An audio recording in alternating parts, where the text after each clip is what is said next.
گیا ہے تو اس غریب کی آہیں لگنے سے آپ اپنے آپ کو بچا نہیں سکتے ہیں. جو غریب اپنی جھونپڑی سے نکل نہیں پا رہا ہے, جو غیرت کے مارے مانگتا نہیں ہے, اس بے غیرت کی طرح وہ نکل کر اس طریقے سے اعلیٰ اعلان بھیک مانگنے والا نہیں بنتا ہے. اس کی آہیں مسلمانوں کو آج اپنی چپیٹ میں لے رہی ہیں. اور اعوذ باللہ من الشیطان الرجیم. بسم اللہ الرحمن الرحیم. الحمد للہ نحمده ونستعینه ونستغفره ونعوذ باللہ من شرور انفسنا وسیئات اعمالنا. من يهده الله فلا مضل له ومن يضلل فلا هادي له. واشهد ان لا اله الا الله وحده لا شريك له واشهد ان محمدا عبده ورسوله. اما بعد. اور اسلامی بھائیوں اور میری نام پہلے آج کے اس جمعہ خطبے میں گفتگو کا موضوع ہے زکوٰۃ کی اہمیت و فضیلت. اس سال کے ماہ رمضان کا یہ دوسرا جمعہ ہمارے سامنے ہے.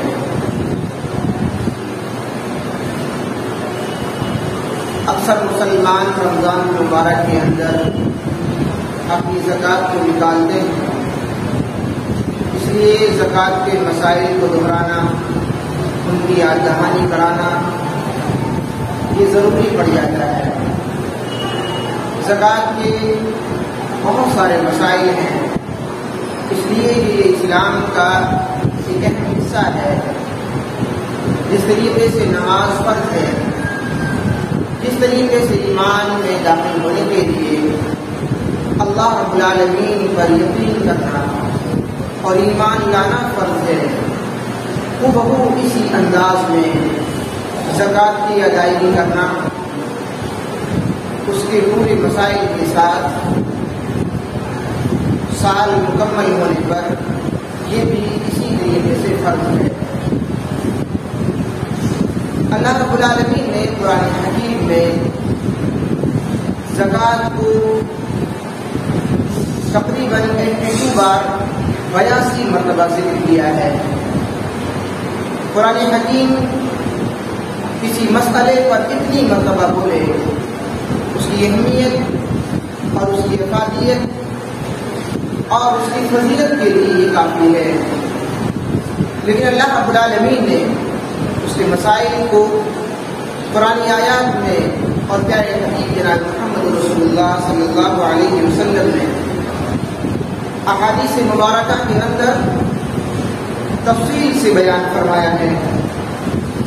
زکوٰۃ کو حدیث کے اندر اور اسی طریقے سے قرآن حکیم کے اندر زکوٰۃ بھی کہا گیا ہے اور صدقہ بھی کہا گیا ہے. کئی مرتبہ صدقہ زکوٰۃ کے معنی میں استعمال ہوتا ہے اور کئی مرتبہ زکوٰۃ بھی صدقے کے معنی میں استعمال ہو جاتی ہے. اللہ رب العالمین نے فرمایا خذ من اموالہم صدقہ, ان کے مال سے آپ صدقہ لے لیں. یہاں پر یہ صدقہ زکوٰۃ کے معنی میں ہے کہ ان کے مال سے زکوٰۃ لے لیں تو تطہرہم وتزکیہم, اور ان کا مال ان کو پاک کیجیے آپ اور ان کا تزکیہ کیجیے. وصلی علیہم ان صلاتک سکن لہم, اور ان کے لیے آپ دعا کیجیے اس لیے کہ آپ کی دعا لوگوں کے لیے سکون بخش ہوگی. اللہ رب العالمین سننے اور جاننے والا ہے. زکوٰۃ اللہ رب العالمین کی ایک رحمت کا ذریعہ بھی ہے. ایسا نہیں ہے کہ اسلام نے جو ہمارے اوپر فریضے جو ذمہ داریاں ڈالی ہیں ایمان لانے کے بعد نماز کی ادائیگی, تو اس کا ثواب ہمیں آخرت میں ملے گا. زکوٰۃ کو ادا کرنا ہے تو اس کا فائدہ ہمیں آخرت میں ملے گا. آخرت میں تو ملنا ہی ہے, لیکن دین اسلام نے اس کے فائدے اس دنیا کے اندر بھی گنائے ہیں کہ نماز پڑھیں گے آپ تو یہ فائدہ ہے, اور اگر آپ زکوٰۃ دیں گے تو یہ فائدہ ہے. انہی فائدوں میں سے ایک فائدہ یہ ہے کہ جب مومن, جب مسلمان زکوٰۃ ادا کرتا ہے تو اللہ رب العالمین کی رحمت اس کے اوپر نازل ہوتی ہے. وَاكْتُبْ لَنَا فِي هَذِهِ الدُّنْيَا حَسَنَةً وَفِي الْآخِرَةِ. رب العالمین نے فرمایا کہ ہم ان لوگوں کے لیے دنیا کی زندگی کے اندر اور آخرت کی زندگی میں ایک ہدایت لکھ دیتے ہیں، اور میرا عذاب جسے ہم چاہتے ہیں اس کو دیتے ہیں، اور میری رحمت ہر چیز پر پھیلی ہوئی ہے. میں ضرور ان لوگوں کے حق میں جو پرہیزگار ہیں اور زکوٰۃ کی ادائیگی کرتے ہیں ان کے حق میں اپنی رحمت کو لکھ دوں گا. والذین هم بآیاتنا یؤمنون. اور جو لوگ ہماری آیات پر ایمان رکھتے ہیں. یہ سورہ اعراف کی آیت نمبر 156 ہے، جس میں صاف یہ معلوم ہوتا ہے کہ انسان جب اپنی زکوٰۃ کو نکالتا ہے تو اللہ رب العالمین نے فرمایا فَسَأَكْتُبُهَا لِلَّذِينَ يَتَّقُونَ وَيُؤْتُونَ الزَّكَاةَ، کہ ان کے حق میں اپنی رحمت کو لکھ دوں گا. تو اللہ رب العالمین جس کے حق میں اپنی رحمت کو لکھ دے تو کوئی ہے جو اس کے ٹال سکے، اور جسے رحمت مل گئی تو اس کے لیے کسی اور چیز کی پھر ضرورت نہیں پڑتی ہے. زکوٰۃ سماج کے اندر ایک دینی بھائی چارگی کی ایک پہچان اور علامت ہے. قرآن مجید میں اللہ رب العالمین نے فرمایا فَإِن تَابُوا وَأَقَامُوا الصَّلَاةَ وَآتَوُا الزَّكَاةَ فَإِخْوَانُكُمْ فِي الدِّينِ. اور اگر وہ توبہ کر لیں اور زکوٰۃ کی ادائیگی کریں، نماز کو قائم کریں، فَإِخْوَانُكُمْ فِي الدِّينِ، تو وہ دینی بھائی ہیں آپس میں. لیکن اگر وہ نماز ادا نہیں کرتے، اسی طریقے سے زکوٰۃ ادا نہیں کرتے، تو آپ سمجھیں کہ پھر وہ آپ کا دینی بھائی نہیں ہے.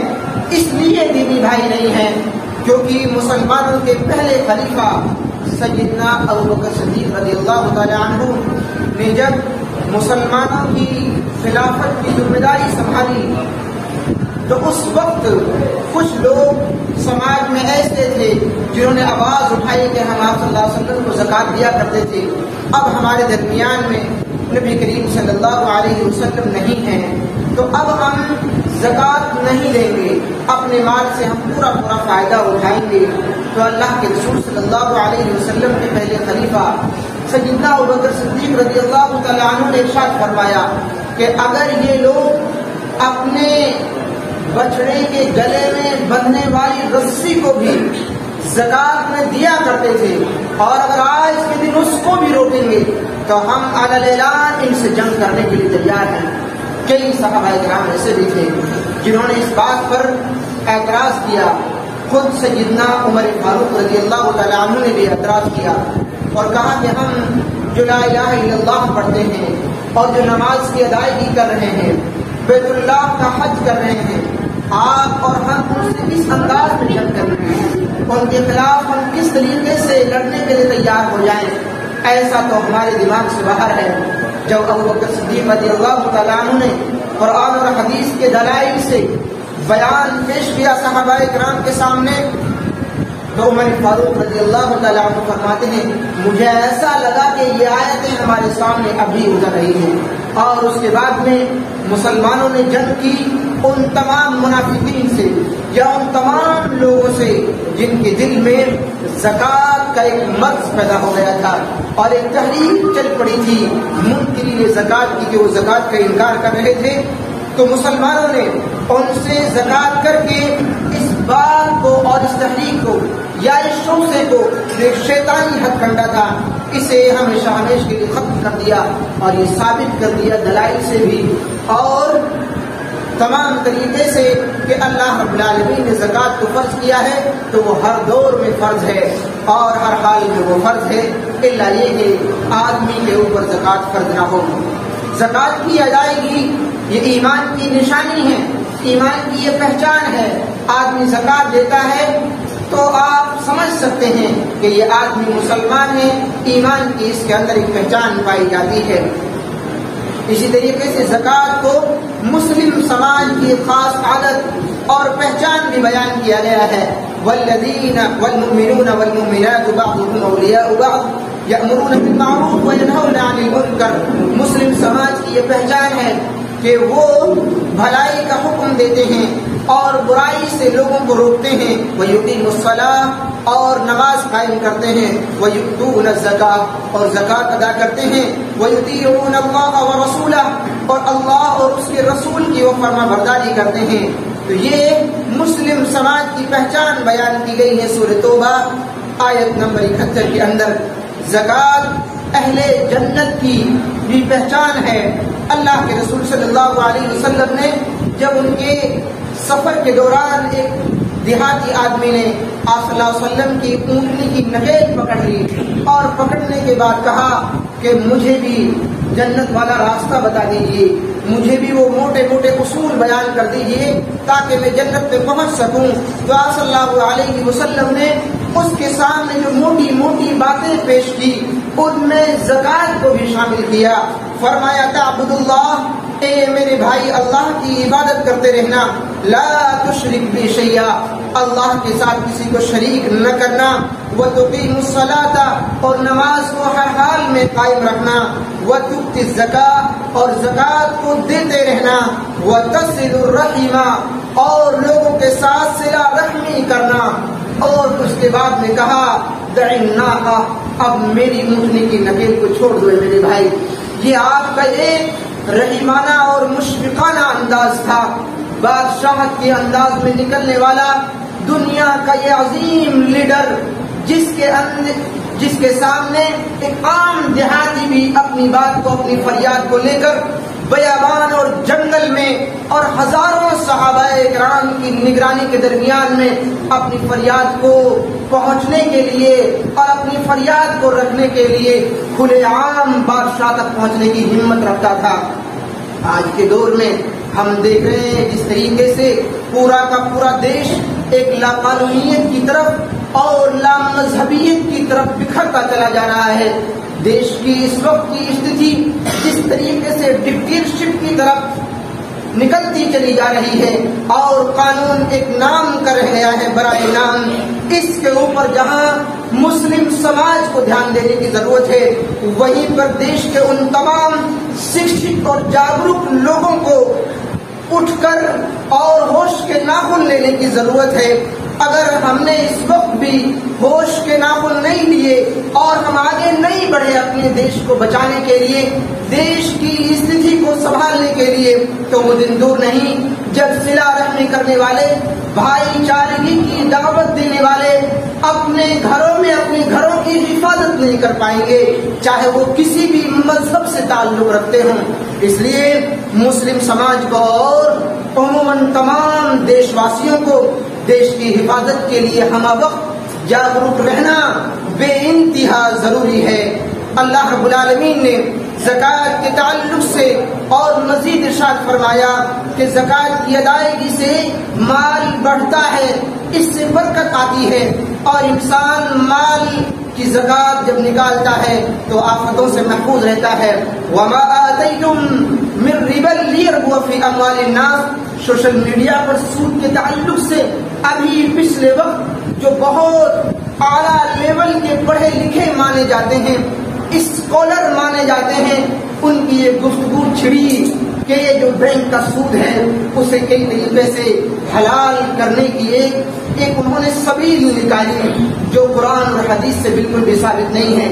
یاد رکھیں مسلمان کہ سود کا ایک ایسا چیپٹر ہے جس کو اللہ رب العالمین نے نہ صرف قرآن مجید میں تفصیل سے بیان کیا ہے بلکہ اس کی تمام راہوں کو حرام قرار دیا ہے۔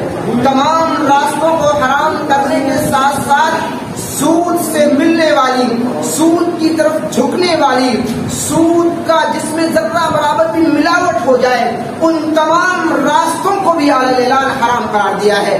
تو پھر اس طریقے کے نظریے ثابت کرنا، سوشل میڈیا سے اس انداز میں ایک جو یہ باتیں نکلتی ہیں اور پھر نکلنے کے بعد میں جب عام لوگوں کے درمیان میں پہنچتی ہیں تو ان کے ذہنوں میں بہت سارے کیڑے کلبلانے لگتے ہیں اور سود کو استعمال کرنے کے لیے وہ بہت سارے نئے راستے نکالنے لگتے ہیں۔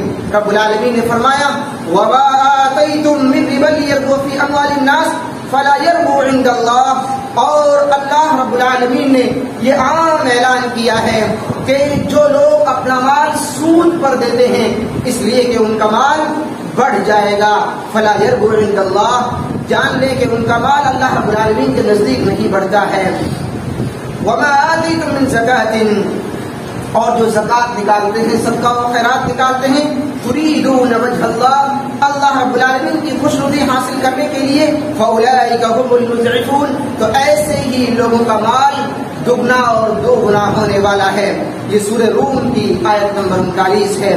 اسی طریقے سے اللہ کے رسول صلی اللہ علیہ وسلم نے زکات کے تعلق سے ارشاد فرمایا، ما نقصت صدقۃ من مال، صدقہ اور زکات سے مال میں کمی نہیں ہوا کرتی ہے. لیکن مسلمانوں کا پڑھا لکھا طبقہ، جو کریم طبقہ مانا جاتا ہے، جن کے ہاتھ میں منبر و محراب ہے آج کے، جو بیانات اور تمام فتوے دیتے ہیں، ان میں کی ایک بڑی تعداد ایسی ہے جو زکات کو نہیں دیتی ہے. یا تو وہ کمزور ہے مالی حالت سے، یا مالی حالت سے کمزور نہیں ہے، تو ان کا گزران بسر یا ان کی مال کی انکم کے تمام تر سورسز وہ چندے پر منحصر ہیں، دوسروں کے زکات اور فطرے کے مال کو لینے پر منحصر ہیں.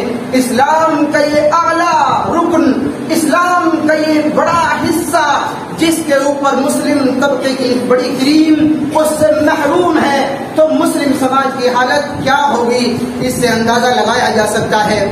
زکات کے تعلق سے بہت ہوش کی ذمہ داری کے ساتھ میں زکات کو نکالنے کی ضرورت ہے اس وقت. اور اسی سلسلے میں یہ بات آپ کے سامنے پیش کر دوں، رمضان کا مہینہ جب آتا ہے ہر سال سوشل میڈیا پر ایسی ویڈیوز بھی آتی ہیں کہ برقعے میں عورتیں نکلی ہوئی ہیں، یا پھر ٹوپی لگا کر اور ہلکی پھلکی داڑھی رکھ کر، جھولے رکھ کر مسلم سماج میں ایسے لوگوں کی ایک بڑی تعداد آتی ہے جن کے لوگ پکڑتے ہیں اور پکڑنے کے بعد ویڈیو وائرل کرتے ہیں کہ دیکھو اس کا نام رام ہے، اس کا نام دھن سنگھ ہے، اس کا نام یہ ہے، یہ مسلمان نہیں ہے.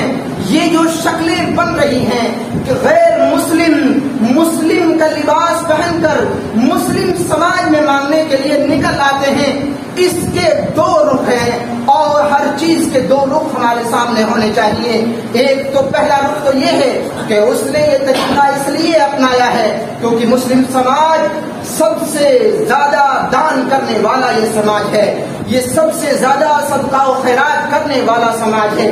اس لیے اس غیر مسلم کو ضرورت پڑی کہ وہ بھی مسلم کا لباس پہن کر مسلم سماج میں رمضان کے مہینے میں نکلے اور مسلمانوں کے زکات اور صدقات سے اپنے آپ کو وہ فائدہ اٹھائے اس سے. لیکن اس کا دوسرا رخ یہ ہے کہ لوگ یہ ثابت بھی کرنا چاہتے ہیں کہ مسلمان بھیک مانگتا ہے، مسلمان ہی ہے وہ، کیونکہ وہ اپنے لباس میں پہن کر بھیک نہیں مانگ سکتے. ان کو یہ ثابت کرنا ہے، یا ایک ہوا یہ بھی دینی ہے، یا ایک طریقے سے یہ مثال یہ بھی قائم کرنی ہے کہ بھیک مانگنے والے جہاں دیکھو وہاں مسلمان ہوتے ہیں، جہاں دیکھو یہ ٹھیلا والے مسلمان ہوتے ہیں. اور مسلم سماج بھی ایک طرح سے ایک نظر سے اب گزرنے لگا ہے اور اس مسئلے سے بھی جوجھنے لگا ہے کہ ہم ہر طرح سے کمزور ہوتے چلے جا رہے ہیں. بھیک مانگنے والے ہمارے لوگ زیادہ ہیں، کاروبار میں بری استھتی والے ہمارے لوگ زیادہ ہیں. ان دونوں پہلوؤں کو سامنے رکھ کر پھر مسلمانوں کے درمیان میں جو دان کرنے کی جو اصول اور ضابطے ہیں، جو زکات اور صدقہ دینے کے اصول اور ضابطے ہیں، وہ ہمارے سامنے ہونے چاہیے. کئی مرتبہ وہ اصول و ضابطے جب ہم ان کو پیش کرتے ہیں تو عوام کی ایک بڑی بھیڑ جو اپنے آپ میں مفتی ہوتی ہے، جو اپنے آپ میں بڑے عالم ہیں، جن کو یہ نہیں معلوم کہ کون سی اصول کی بات ہے، یہ مسجد ہے یا مسجد کا باہر ہے، کیا بولنا چاہیے ہمیں کیا نہیں بولنا چاہیے، بس انہیں لگتا ہے کہ مجھے بولنا چاہیے تو بول دیتے ہیں. وہ یہ نہیں سوچتے ہیں کہ کہاں بول رہے ہیں اور کس انداز میں بول رہے ہیں. ہم جب لوگوں سے پوچھتے ہیں کہ آپ اگر یہاں پر کوئی بھی سوال کر رہے ہیں تو سوال کرنے والے سے میرے بھائی پوچھو آپ کہاں سے ہیں، کس استھتی میں ہیں، اس سے پوچھو کہ آپ کے پاس کیا ڈاکومنٹس ہے، کیا نام ہے آپ کا. کہاں کے رہنے والے ہیں؟ اتنی دور سے آپ چل کر یہاں کیوں مانگنے آئے ہیں؟ اگر یہ تمام آپ سوال کرتے ہیں تو یہ سوال برے نہیں ہیں میرے بھائی، اس لیے کہ حشر کے میدان میں آپ صلی اللہ علیہ وسلم نے فرمایا اس وقت تک انسان کے قدم نہیں ہلیں گے جب تک کہ وہ 5 سوالوں کے جواب نہ پیش کر دے۔ ان 5 سوالوں میں دو سوال مال کے بارے میں ہیں کہ آپ نے مال کہاں سے کمایا، اس بات کا جواب تو آپ دے دیں گے کیونکہ آپ نے مال کمایا ہے، لیکن جب دوسرا سوال آئے گا کہ مال آپ نے کہاں خرچ کیا، کس کو خرچ کیا اور کیوں خرچ کیا، وہ حقدار تھا کہ نہیں تھا، اگر آپ نے غیر حق والے کو حقدار کا مال دے دیا یقیناً آپ اسی تحریک کے لوگ بن چکے ہیں جو لوگوں کو بالکل بری استھتی میں رکھنا چاہتے ہیں، جو لوگوں کو مظلوم رکھنا چاہتے ہیں، جو غریب کو غریب رکھنا چاہتے ہیں، کیونکہ مسلمانوں کے درمیان میں صدقہ و خیرات کے اس فریضے کا سب سے پہلا مقصد یہ ہے کہ سماج سے بھوکمری کو ختم کر دیا جائے، سماج سے ان مانگنے والوں کی تعداد کو ختم کر دیا جائے اور ان نام نہاد مانگنے والوں پر بالکل جنبش لگا دی جائے، ان کے اوپر روک لگا دی جائے، چاہے وہ رکشے والے ہوں کہ 2-4 انہوں نے مائک فٹ کیے اور اپنے پیر پر ایک ملم لگائی اور اوپر سے ایک پٹی لگا کر بس ایک رحیمانہ انداز میں وہ مائک چلتا ہے اور پھر لوگ ان کے اوپر اپنا پیسہ لٹا دیتے ہیں اور کہتے ہیں کہ میں نے 2 ہی روپیہ تو دیا ہے، میں نے زیادہ کہاں دیا ہے۔ یقین مانیے اس 2 روپے کا حقدار کوئی اور غریب تھا، اگر آپ نے اس کا حق کسی اور کو دے دیا ہے تو اس غریب کی آہیں لگنے سے آپ اپنے آپ کو بچا نہیں سکتے ہیں۔ جو غریب اپنی جھونپڑی سے نکل نہیں پا رہا ہے، جو غیرت کے مارے مانگتا نہیں ہے، اس بے غیرت کی طرح وہ نکل کر اس طریقے سے علی اعلان بھیک مانگنے والا نہیں بنتا ہے۔ اس کی آہیں مسلمانوں کو آج اپنی چپیٹ میں لے رہی ہیں اور منبر و محراب سے لے کر ایک جھونپڑی میں بسنے والا اور ایک اعلیٰ امیر جو مسلمانوں کا امیر ہے، ذمہ دار ہے، ان تمام کو اپنی چپیٹ میں لے کر آج ذلت اور رسوائی کی دلدل میں مسلمان دھکیل چکے ہیں۔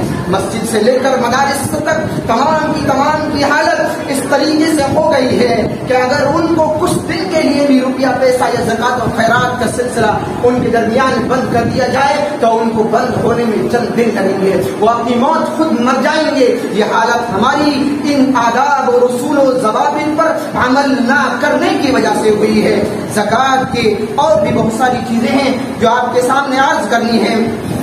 زکوٰۃ آخرت میں کامیابی کی ضمانت ہے، اس لیے کہ رب العالمین نے فرمایا الذین یقیمون الصلاۃ ویؤتون الزکاۃ وهم بالآخرۃ هم یوقنون اولئک علی ھدی من ربہم، انہی نمازیوں پر جو نماز ادا کرتے ہیں پابندی سے اور انہی زکاتیوں پر جو زکات ادا کرتے ہیں پابندی سے، اولئک علی ھدی من ربہم، تیری رب کی رحمت نازل ہوتی ہے، واولئک هم المفلحون، اور یہی آخرت میں اور دنیا کے اندر کامیاب ترین انسان ہے۔ یہ قرآن کے الفاظ ہیں، یہ کسی مولوی کی بنائے ہوئی جملے نہیں ہیں، یہ قرآن کے الفاظ ہیں جن کی آیتیں نمبر میں پڑھ کے آپ کے سامنے رکھ رہا ہوں۔ یہ آیت جو ابھی پڑھی گئی ہے یہ سورہ لقمان کی سورت نمبر 31 اور آیت نمبر 5 ہے۔ اسی طریقے سے ہمیں زکوٰۃ کے تعلق سے اس طرح بھی سوچنا ہے کہ ہم اپنے کاروبار کا حساب کو بہت لگا لیتے ہیں، ہمیں پراپرٹی کرنی ہے تو وہاں بھی گناہ بھاگ بہت اچھے طریقے سے کر لیتے ہیں، نہیں آتا ہے تو سیکھ لیتے ہیں بیٹھ کر ہم کہ ہمیں اس طریقے سے اس کا چھیتر پھل نکالنا ہے، آرام سے نکال لیتے ہیں۔ جب ہم کوئی مکان بناتے ہیں ٹھیکیدار کو بٹھا کر ہم اپنی کتنی اینٹ آئیں گی اور کتنا گارا آئے گا یہ حساب بھی سمجھ لیتے ہیں۔ یہ الگ بات ہے کہ سمجھنے کے بعد ہم ٹھیکیدار کے اوپر ٹھیکا پھوڑ دیتے ہیں، لیکن سمجھنا ہمارے اوپر اس وقت ضروری پڑ جاتا ہے اور ہم سمجھ لیتے ہیں جہاں جہنم کی آگ ہمارے سامنے جل رہی ہو، ہمارا مال پاک نہ ہو رہا ہو، تباہی اور بربادی ہمارے اوپر آ رہی ہو، بارش رک جا رہی ہو، ذلت اور رسوائی نے ہمیں جکڑ لیا ہو، ایسے وقت میں بھی کیا ذمہ داری نہیں بنتی ہے کہ ہم زکوٰۃ کے اصول اور آداب کو سیکھ لیں؟ بس اسی ملٹیپلائی اور گناہ اور بھاگ کا تو مسئلہ ہے جو بالکل 5ویں تک بچوں کو پڑھا دیا جاتا ہے۔ اگر آپ مال کو اس